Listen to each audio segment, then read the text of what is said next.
Hello student, आज हम पढ़ेंगे क्लास थर्ड का हिंदी का पाठ 14 छोटा रोबोट हमारा दोस्त।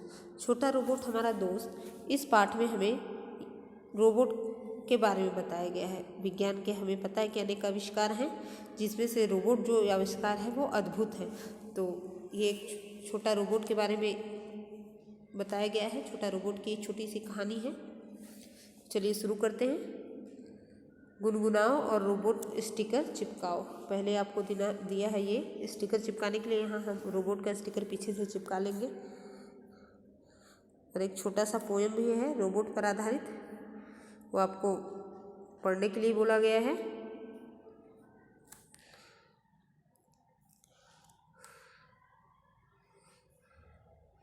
चलिए शुरू करते हैं। मयंक और नेहा बगीचे में खेल रहे थे। दो बच्चे हैं, मयंक और नेहा, वो दोनों बच्चे बगीचे में खेल रहे थे। तभी नेहा की नज़र दूर पेड़ के नीचे गई। मयंक और नेहा दो बच्चे हैं जो बगीचे में खेल रहे थे। तभी जो नेहा नाम की बच्ची है, उसकी नज़र दूर पेड़ के नीचे गई। नेहा ने मयंक से कहा, देखो वहाँ पेड़ के नीचे कौन सो रहा है। जब नेहा की नज़र उस पेड़ के नीचे जाती है तो नेहा तुरंत मयंक से कहती है, देखो वहाँ पेड़ के नीचे कौन सो रहा है।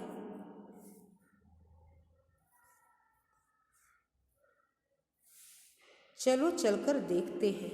मयंक के कहने पर दोनों पेड़ के नीचे गए। जब नेहा ने कहा मयंक से कि चलो देखो वहाँ पेड़ के नीचे कौन सो रहा है, तो मयंक कहता है चलो चलकर देखते हैं। ऐसा बोलते ही दोनों पेड़ के नीचे आ गए। अरे यह तो एक बच्चा है, पर यह कोई मामूली बच्चा नहीं है। यह तो रोबोट है।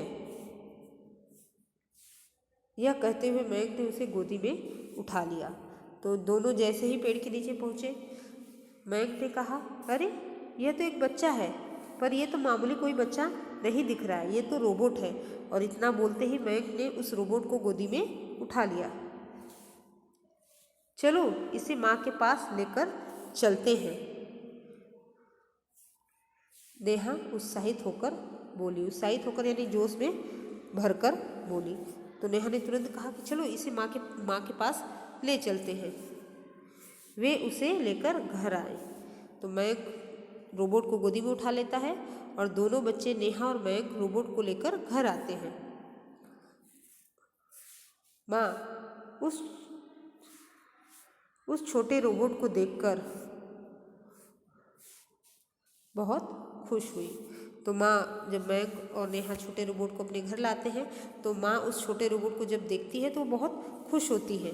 उन्होंने उसे पलंग पर बिठाया। माँ ने उस छोटे रोबोट को पलंग पर बिठाया। माँ ने बच्चों से उसे कुछ खिलाने को कहा। माँ ने मयंक और नेहा से कहा कि इसे कुछ खिला पिला दो। तो नेहा ने उसे एक गिलास मीठा दूध पीने को दिया। तो नेहा क्या करती है, जाती है किचन में से एक गिलास मीठा दूध पीने के लिए उसे ला के देती है। पर छोटे रोबोट ने दूध नहीं पिया। पर जो छोटा रोबोट रहता है वो दूध बिल्कुल भी नहीं पीता है। तब मयंक ने उसे आलू का पराठा और सैंडविच खाने को दिया। तब मयंक क्या करता है, उसे आलू का पराठा और सैंडविच खाने को देता है। नेहा ने उसे एक गिलास दूध मीठा वाला दूध पीने के लिए दिया, उसने वो भी नहीं पिया। फिर मयंक क्या करता है, उस रोबोट के लिए आलू का पराठा और सैंडविच लाता है खाने के लिए। उसने वह भी नहीं खाया, यानी उस रोबोट ने न एक गिलास दूध पिया और न ही आलू का पराठा और सैंडविच खाया। वह रोने लगा और रोते रोते पलंग के नीचे उतर गया। जो रोबोट है उसे भूख लगी रहती है, वो रोने लगता है और वो रोते रोते पलंग के नीचे उतर जाता है। वह उस ओर गया, वह उस ओर गया जहाँ कमरे में एक कोने में सिलाई मशीन रखी हुई थी। सिलाई मशीन यानी कपड़े सिलने वाली मशीन। तो जो रोबोट है वो रोने लगता है, कुछ भी खाता पीता नहीं है और रोते रोते पलंग के नीचे उतर जाता है। वो उस तरफ जाता है जिस तरफ एक कमरे में एक कोने में सिलाई मशीन यानी कपड़े सिलने की मशीन रखी रहती है। उसने वहाँ एक डिब्बी में रखी सारी सुइयाँ खा ली। तो जब वो वहाँ जाता है सिलाई मशीन के पास, तो वहाँ वो एक डिब्बी में ढेर सारी सुइयाँ रखी होती हैं, वो उसे खा लेता है।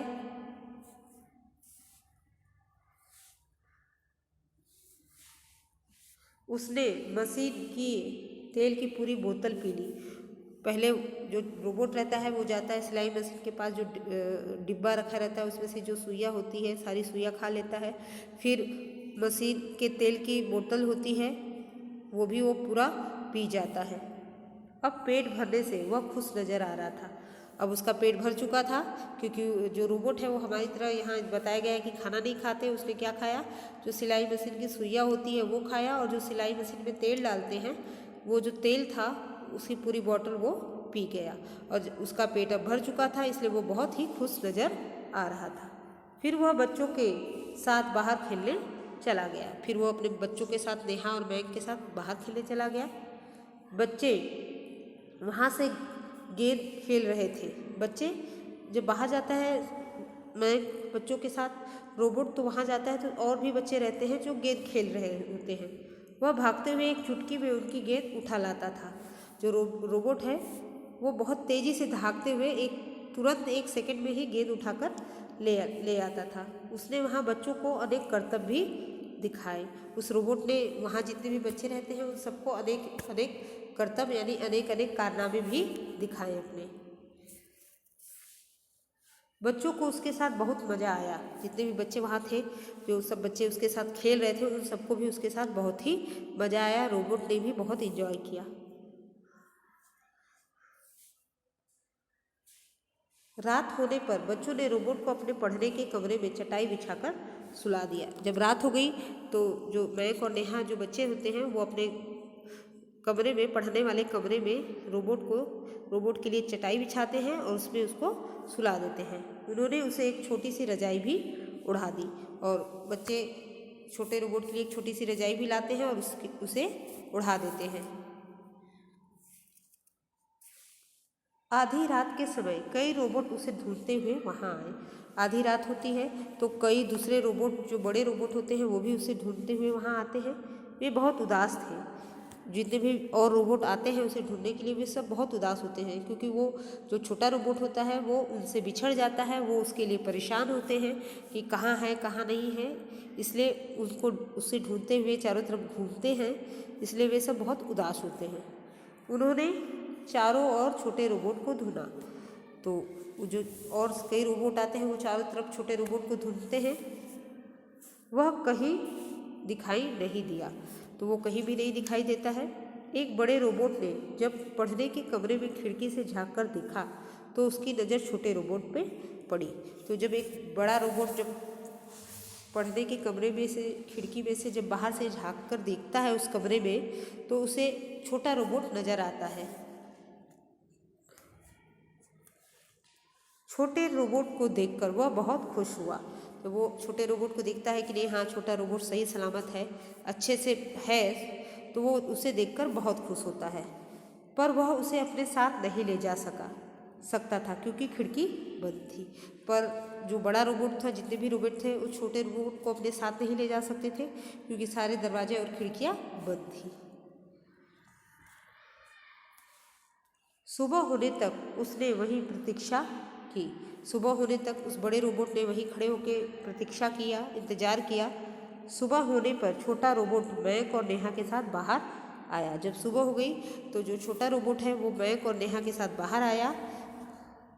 तब बड़े रोबोट ने दौड़ के छोटे रोबोट को गले लगा लिया। तब बड़े रोबोट ने दौड़कर छोटे रोबोट को गले लगा लिया। मैक और नेहा दोनों उन्हें जाते हुए देख रहे थे। तब बड़ा रोबोट आता है छोटे रोबोट को गले लगाता है और अपने साथ लेकर जाता है। और मयंक और नेहा दोनों को जाते हुए देखते हुए रहते हैं। जहाँ ये देखिए यहाँ चित्र भी दिया हुआ है, देखिए ये है मयंक और नेहा बाय कर रहे हैं छोटे रोबोट को, और यहाँ जो है बड़ा रोबोट छोटे रोबोट को लेकर जा रहा है। तो इस तरह से ये छोटी सी हमारी कहानी पूरी हुई, छोटा रोबोट हमारा दोस्त। और चलिए पुस्तक अभ्यास देखते हैं इसका। अभ्यास कार्य में पहला है शब्दार्थ, जो आपको अपनी नोटबुक में लिखना है। काल्पनिक यानी कल्पना पर आधारित, काल्पनिक यानी कल्पना पर आधारित, जो कहानी कल्पना पर आधारित होती है, जैसे ये कहानी थी, ये भी काल्पनिक थी, कल्पना पर आधारित कहानी थी। उत्साहित, जोश में भरकर। सिलाई मशीन यानी कपड़े सिलने वाली मशीन। प्रतीक्षा शब्द का अर्थ होता है इंतजार। उसके बाद पाठ को समझे, इस हेडिंग के अंतर्गत पहला प्रश्न है, सही उत्तर चुनकर टिक लगाओ। टिक द करेक्ट ऑप्शन है।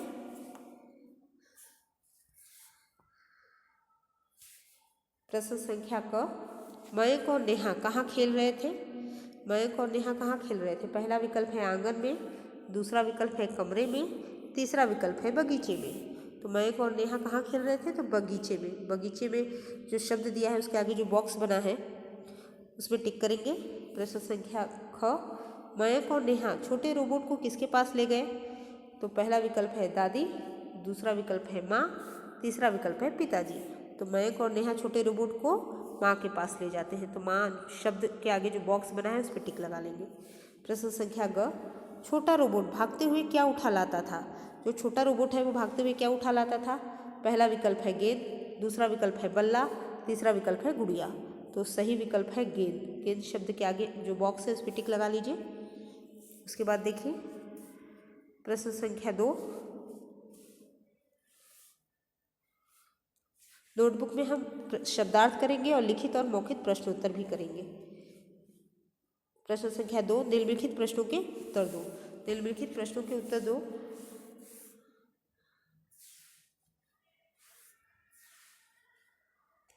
मौखिक प्रश्नोत्तर के अंतर्गत पहला प्रश्न है, नेहा की नज़र किस पे पड़ी?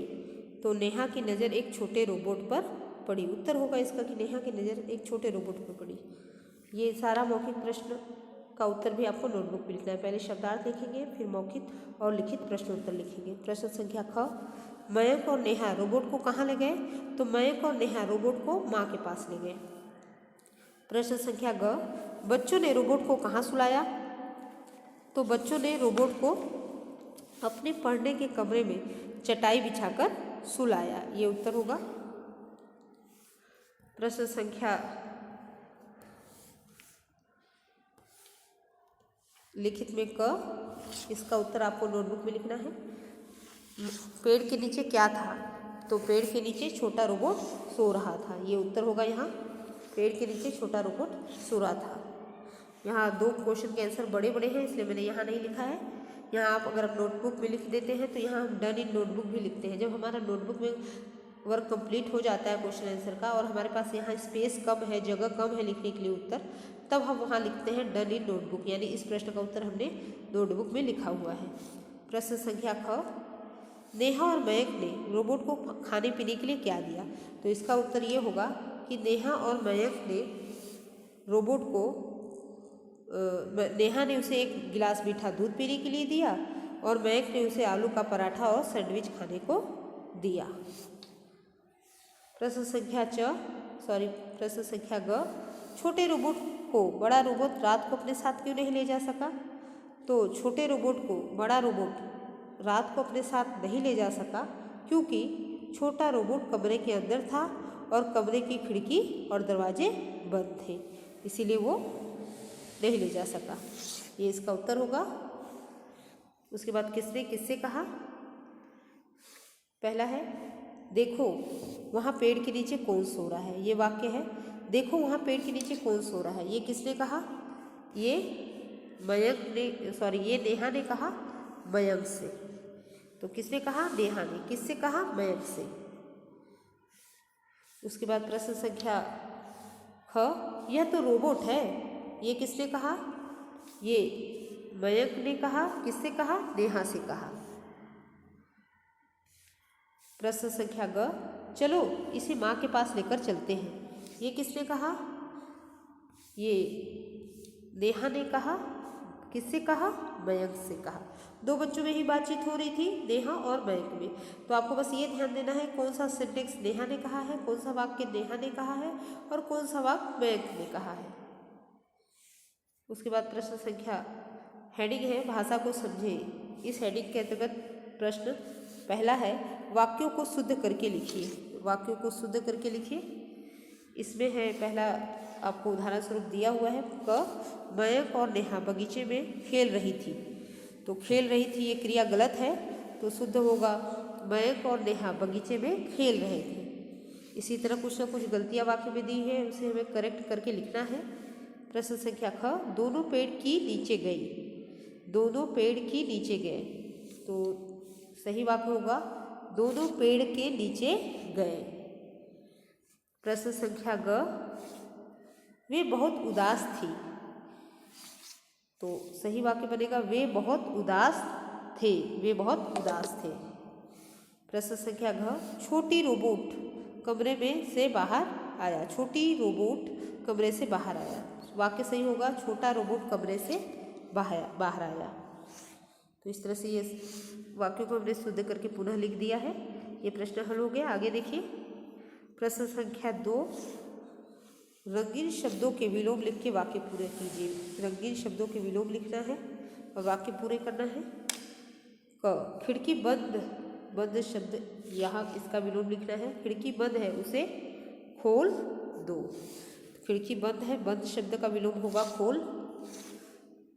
बच्चे घर के बाहर, इस शब्द का विलोम होगा अंदर।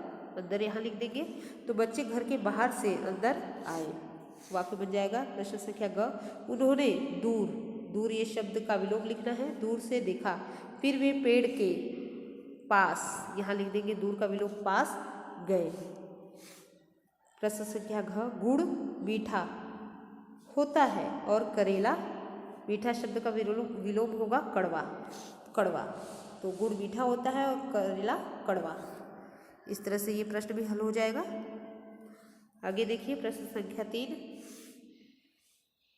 रंगीन सर्वनाम शब्द किस संज्ञा की जगह आए हैं ये लिखिए। यानी ये जो रंगीन शब्द हैं वो किस सर्वनाम शब्द के किस संज्ञा शब्द की जगह आए हैं। सर्वनाम शब्द ये खुद ही हैं, तो ये किस संज्ञा की जगह आए हैं ये लिखना है। जैसे उदाहरण स्वरूप आपको बताया गया है वे रोबोट को माँ के पास ले गए। तो ये किसके लिए आया है वे शब्द? ये दो लोग के लिए आया है, मयंक और नेहा के लिए।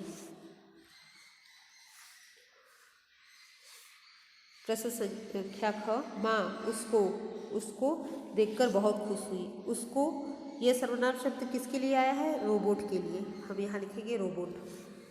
प्रश्न संख्या ग, उन्होंने रोबोट को पलंग पर बैठाया। उन्होंने, ये किसके लिए आया है सर्वनाम शब्द? किस संज्ञा के लिए ये सर्वनाम शब्द आया है? तो माँ, इस संज्ञा के लिए उन्होंने ये सर्वनाम शब्द आया है। तो हम माँ शब्द यहाँ लिखेंगे। वे बहुत उदास थे। वे यानी कई रोबोट। वे यानी कई रोबोट। ये वे जो सर्वनाम शब्द है वो किस संज्ञा के लिए आया है? तो वे रोबोट। वे रोबोट किस, कई रोबोट होगा यहाँ। वे जो ये सर्वनाम शब्द है वो कई रोबोट इस संज्ञा की जगह आए हुए हैं। उसके बाद चलो बातें करें। अच्छा, यहाँ आपको कुछ बातचीत करने के लिए दिया हुआ है। तुम अपने मित्र को इसी तरह विभिन्न खेलों पर बातचीत करो। जैसे इन दो बच्चों ने, मयंक और नेहा, किसी खेल पे बातचीत कर रहे हैं, उसी तरह आपको भी अपने दोस्तों को किसी खेल पे बातचीत करना है। उसके बाद है कल्पना के पंख। कल्पना के पंख के अंतर्गत क्या है? कल के अखबार में छोटे रोबोट पर कल के अखबार में एक छोटे रोबोट पर एक रिपोर्ट छपी थी। उसमें संवाददाता ने कुछ गलतियां कर दी है, उन्हें सही करके दोबारा लिखो। यानी एक छोटा सा रिपोर्ट तैयार किया गया था जिसमें कुछ गलतियां हैं, उनको सुधार के पुनः लिखना है। चलिए देखते हैं। यहाँ जो मैंने सर्कल किया है ये बॉक्स में, यही वो गलतियाँ हुई है। तो हम यहाँ देखिए कैसे लिख रहे हैं। यहाँ हमें ऐसे लिखना है, कल दो बच्चों ने खेलते समय एक पेड़ के नीचे एक छोटा रोबोट देखा। वे उसे अपने घर ले गए। उन्होंने उसे खाना खिलाया। वह कुछ देर तक बच्चों के साथ खेला। रात में बच्चों ने उसे अपने साथ सुलाया। छोटे रोबोट के साथी उसे ढूंढते हुए आए। उसे सोता देखकर उन्होंने सुबह होने का इंतजार किया।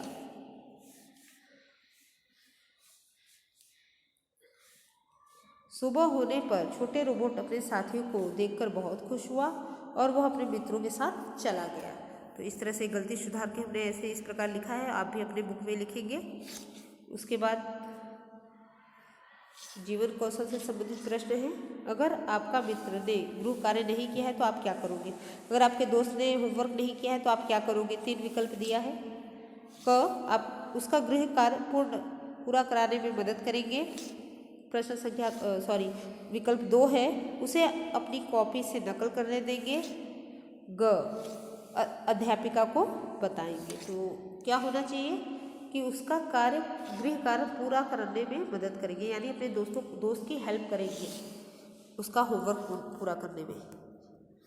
उसके बाद देखिए, ये है हमारा नोटबुक कार्य पाठ 14, छोटा रोबोट हमारा दोस्त। शब्दार्थ है, जितना शब्दार्थ आपके बुक में दिया है सेम वही लिखना है आपको। पहला है काल्पनिक यानी कल्पना पर आधारित, उत्साहित यानी जोश में भरकर, सिलाई मशीन यानी कपड़े सिलने वाली मशीन, प्रतीक्षा यानी इंतजार। उसके बाद है निम्नलिखित प्रश्नों के उत्तर दीजिए। पहला प्रश्न वही है, नेहा की नज़र किस पे पड़ी, तो उत्तर होगा नेहा की नज़र छोटे रोबोट पर पड़ी। प्रश्न संख्या ख, मयंक और नेहा रोबोट को कहाँ ले गए, तो मयंक और नेहा रोबोट को माँ के पास ले गए। प्रश्न संख्या ग, बच्चों ने रोबोट को कहाँ सुलाया, तो बच्चों ने रोबोट को अपने पढ़ने के कमरे में चटाई बिछाकर सुलाया। प्रश्न संख्या घ, पेड़ के नीचे क्या था, तो उत्तर होगा पेड़ के नीचे छोटा रोबोट सो रहा था। प्रश्न संख्या ग, नेहा और मयंक ने छोटे रोबोट को खाने पीने के लिए क्या दिया। प्रश्न है ये, तो नेहा ने उसे एक गिलास मीठा दूध पीने को दिया तथा मयंक ने उसे आलू का पराठा और सैंडविच खाने को दिया। प्रश्न संख्या च, छोटे रोबोट को बड़ा रोबोट अपने साथ क्यों नहीं ले जा सका, तो उत्तर होगा छोटे रोबोट को बड़ा रोबोट रात को अपने साथ नहीं ले जा सका क्योंकि छोटा रोबोट कमरे के अंदर था और कमरे की खिड़की बंद थी। इस प्रकार ये हो जाएगा। उसके बाद हम शिक्षाप्रद प्रश्न पे आएंगे। पाठ से संबंधित शिक्षाप्रद प्रश्न दिया हुआ है, इसको आप किसी भी चार्ट पेपर में किसी भी सेट में कट करके उसे चिपका के उस पर लिखना है आपको। प्रश्न है देखिए, प्रस्तुत पाठ में हमें किसके बारे में बताया गया है, तो उत्तर है प्रस्तुत पाठ में विज्ञान के अद्भुत आविष्कार रोबोट के बारे में बताया गया है। तो जो ये पाठ में हमें विज्ञान का एक अद्भुत आविष्कार रोबोट उसके बारे में बताया गया है। तो इस तरह से हमने पाठ भी पढ़ लिया, समस्त पुस्तक अभ्यास भी पूर्ण कर लिया है, नोटबुक कार्य भी देख लिया। तो आज के लिए बस इतना ही, मिलते हैं नेक्स्ट क्लास में। Thank you student.